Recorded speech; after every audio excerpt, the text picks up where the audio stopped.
续来看国校的杜工讲真欠，这学校开学咯，有真侪国小，包括着外岛甲偏乡，要找杜工讲真为难。上主要是因为这个工课真费体力，薪水低，才26400块。若拄着学校很寒很热，佮停工无薪水，所以少年人无愿意来做。做这个学校营养午餐的业者讲，每一年过寒假、暑假了后，拢爱招工，但是真歹招。今年因甲福利提升，寒暑假互因一半薪水，才顺利甲大部分的人力留落来。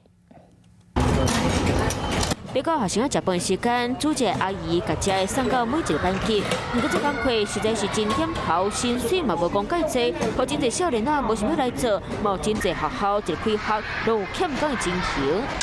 国小面积伫咧找厨房助理，这种情形毋若伫咧高雄、屏东离岛、庄卡所在，台东的学校嘛因为欠厨房助理，传出老师爱来到洗菜切菜。年轻人他们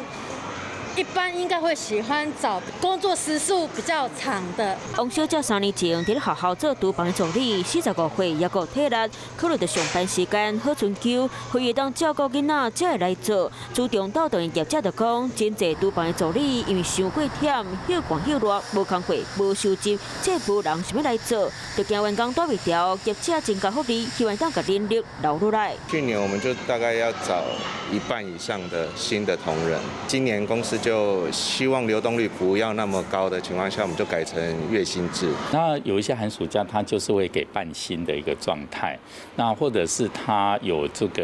一个固定的工时啊。高雄市政府因为补价起价含基本工资调起，2年检讨一摆学校中等等收费基准，结果在年下年度调起收费基准2块，希望透过基准费调整，会让降低欠工的问题。有事没事赶紧转开华视，还没有订阅华视的 YouTube 频道吗？赶紧按赞订阅，开启小铃铛，我们华视 YouTube 见。